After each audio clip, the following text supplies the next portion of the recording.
Hi guys, Mel the Train Tutor here again, and with another hills tutorial. Now in the last tutorial what we did is we made this, a simple hill, and I'm going to put a link up so you can see the actual video for this one. And what I want to do in this one is step it up a bit. So we've got a simple carved expanded polystyrene block, and what I'm going to do is use heat to make this sort of the traditional cliff face hill with a flat top. So what we'll do is we'll go cameras down and you can have a look at it. See you in a sec, guys. So guys, what I've got in front of me is my polystyrene block that I've cut out with a steak knife and beveled the edges. Watch your fingers with a steak knife. I've got a standard candle, lighter obviously, and then a damp rag. Now in the modelling rocks video that I did, the quick tip one, I had a bowl of water that you could just dip the rock in if you had any problems. Now this is a bit too big to dip, so a damp cloth, if it does catch fire, it will only catch fire in a little place. Throwing a damp cloth over it will sort it. Always go safety first, so if you are concerned, yeah, get a bowl of water and just put it to the side of you so you can put it in. Another quick safety tip when melting polystyrene is it does give off fumes. So make sure you're in a well ventilated area. Don't have just one window open, have two.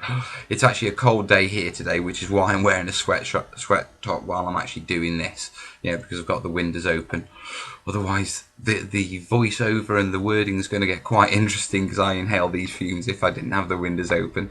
Anyway, let's get stuck in. So what I'm going to do is I'm going to light the candle. Okay, and this is a simple matter of using the heat from the candle to melt the polystyrene.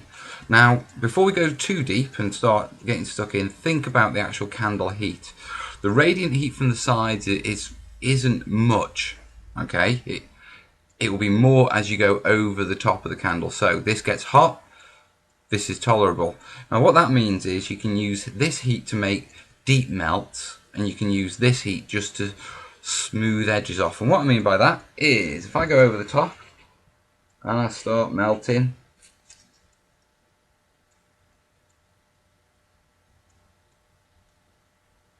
I literally am just holding it a couple of millimeters above the flame every so often, just pulling it back a bit, and I'm trying to keep the heat more towards the top of the rock, to be perfectly honest. And the reason for that is I don't want to sort of make caves in the bottom. Now I know it's white polystyrene and I don't know how it's going to show on the video, but let's just keep going. Okay, and I'm literally just working it around and I'm using the heat directly over just to melt the rocks. Remember, this is expanded polystyrene, so expanded polystyrene, as you melt it, those little balls will start to flatten. And it really is a sort of a have a play exercise. I won't say it's arts and crafts because it's not that messy, but it really is a have a play exercise. And I'm sorry this probably isn't the best video to watch, but the reason for that is, you know, I'm working with a flame here, guys. So let me see if I can do it this way for you so you can see what I'm actually doing. And what I'm doing is holding it just over the candlelight and just smoothing it out, and then using the direct heat over the top to actually channel into it. And it doesn't help when my words are blowing the flames. And as you can see, it's quite a quick process. The fumes off this aren't particularly bad because it's not burning, but even so, you still need that ventilation just in case. Parents, this is not an activity you let the young ones do. Yeah, if you're going to do this sort of stuff with your kids, you do it with them. Okay, there's plenty of painting and gluing for them to get messy with. Yeah, leave the flames to the adults, eh? A bit of a cave there, so I need to chunk in. Let's have a look at that for a second. Right, I'm just going to move the candle to the side. Yeah, and straight away, yeah, what we've started to get is a really good rock texture. Okay, there's still a few bubbles and you can sort of see the indents, but because of the way it's melting, it's really blending in really well. There's a couple of hard points that, to be truthful, I'd rather get rid of. There's a bit I've missed here, so let's crack on again. I'm going to use the side heat just to smooth out these bits out. That's it.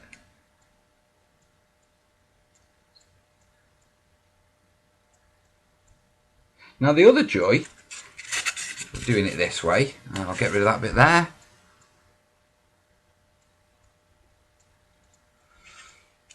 Sorry, the other joy of doing it this way is it doesn't need to be sealed with anything, because as you've melted the plastic, it's hardened. As you've melted the polystyrene, it's hardened. You can literally be painted straight over. Okay, now I'm quite chuffed with it, the way that's worked out, to be perfectly honest. I might just do a couple of little channels in, yeah, and use the heat just to texture the edges a little. So bring those in there, make that a little bit more slopey. Yeah, and all I'm doing is I'm bringing the polystyrene right into the edge.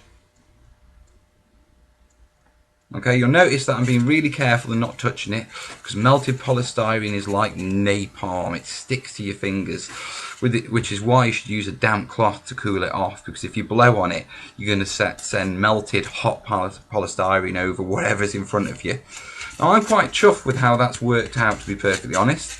Yeah, so on the top, I've still got that standard polystyrene look, you know, the bubble pattern. So I just want to get rid of that quickly. What I'm going to do is very quickly just run it over. And what this will do is it will just melt off the top.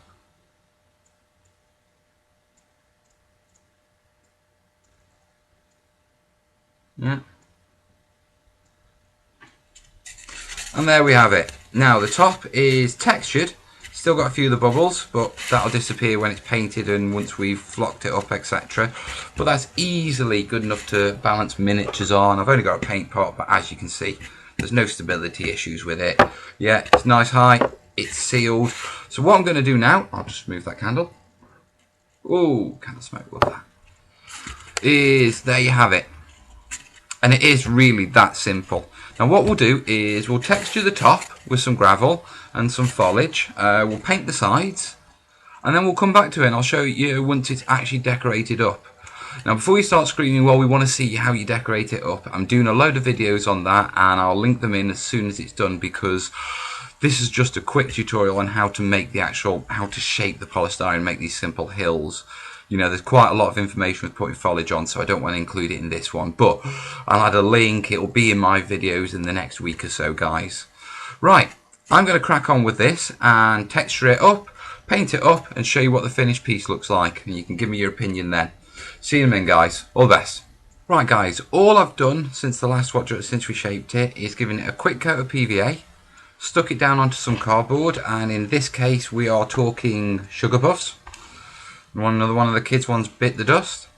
And then the last thing that I did is, once it was coated with PVA and glued down, I just literally just scattered some gravel and scatter over the top of it, some medium grit and some sand, and then just shook off the excess. And all I need to do now is let this dry. Now I did say that you don't have to texture it once, you know, you can paint it straight as melted PVA. But I just want to show you what effects you can really get with this rather than keeping it basic. So yes, you could have painted it grey and green and brown, you know, green and brown on the top with grey around the outsides for the cliffs as a basic block of polystyrene. But give it a slightly watered down coat of PVA, put some grit on it, mount it on a board, and the results are far better. As a quick word, yeah, obviously you're mounting it on a board, yeah, that may warp. To be truthful, what I should have done is I should have mounted it on the board before I PVA'd the sides and the top, but you know, I was in a rush to do this tutorial. It isn't going to be a problem, because what I'm going to do is just pin these corners down, yeah, so the board doesn't warp while it's drying. So guys, I'll see you in a minute with the next, well, the finished version. Hope you like it. So guys, here's the finished piece. It's all dried off now. Quick talk through.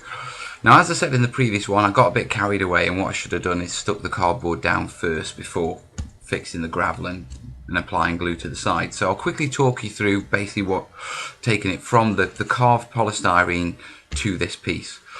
Take your carved polystyrene, put it down on some cardboard, yeah, and in this case I've gone for sugar puffs. And then all you need to do is obviously glue it down, put a weight on, So, and leave it to dry. And then once it's completely dry, what you'll notice is as you press it down, you get a splurge of glue around the outsides. Don't worry, that won't completely dry because there's too much PVA. Just make sure that the actual cardboard sticks to this. Don't worry about what splurges out the edge. Then all you need to do is get a blade, a scalpel, run it literally round the edges. And as you do, yeah, you'll cut into the PVA and it'll be quite tacky. And what you can do is literally just, where it's cut in, just smooth it across with your finger and that'll be perfectly fine. Okay, once that's done, watered down PVA all over the model. Yeah, put grit on top. And then as that's drying, just seal it with some more PVA, watered down PVA on top to make sure this grit doesn't come off. Now, with regards to gritting, there'll be a back to basics video coming up really soon, so you can check out how to do that on that. Couple of tips or a couple of comments. Now, I haven't put filler on this, and there's odd little spots where you can tell it's polystyrene, and there's odd little spots where there's little dips. You know, if you'd have put filler on this, then they're going to fill out and it'll be perfect. But this is the next stage up from the first hill we did. So that's it, guys. That's all dry, and all it needs doing now is painting. So what I'm going to do is I'm going to throw some basic grey around the top. I'm going to brown on top with a dry brush and add some flock, and I'll come back to you with the finished piece in just a moment. See you in a moment, guys.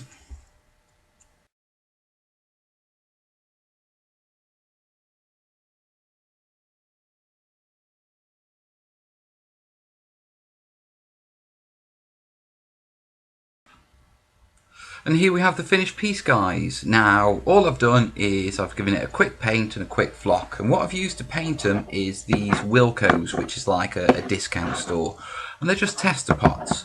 And literally, all I've done is a base coat of dark grey, quick dry brush with a light grey, base coat with a dark brown across the top, base coat with a light brown, dry brush with a light brown, and then flocked it. And to flock it, all I did is I spread out 50-50 watered down PVA and then just sprinkle that on top. And if I had my spray bottle working, I would spray this just to seal the flock down. I don't at the minute, so it's just gonna have to be until I can get a spray bottle. I wouldn't actually seal the flock with a brush, to be perfectly honest. You'll end up with too pooling and it won't look good. So there you have it, guys, a very simple hill. Now, what I want you to take away from this is this isn't a masterclass hill. This is simply the next stage on from the one we did in the other tutorial.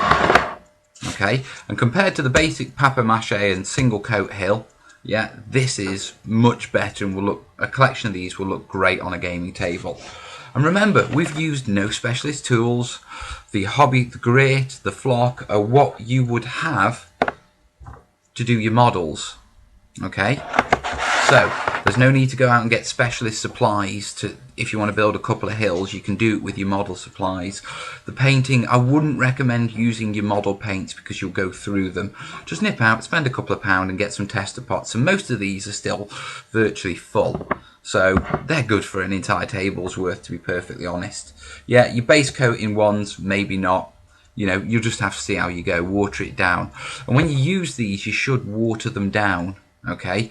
In emulsion paints, the pigments are far thicker, yeah, which is why it's a thicker paint. Just water it down and it'll go on like your normal model paints.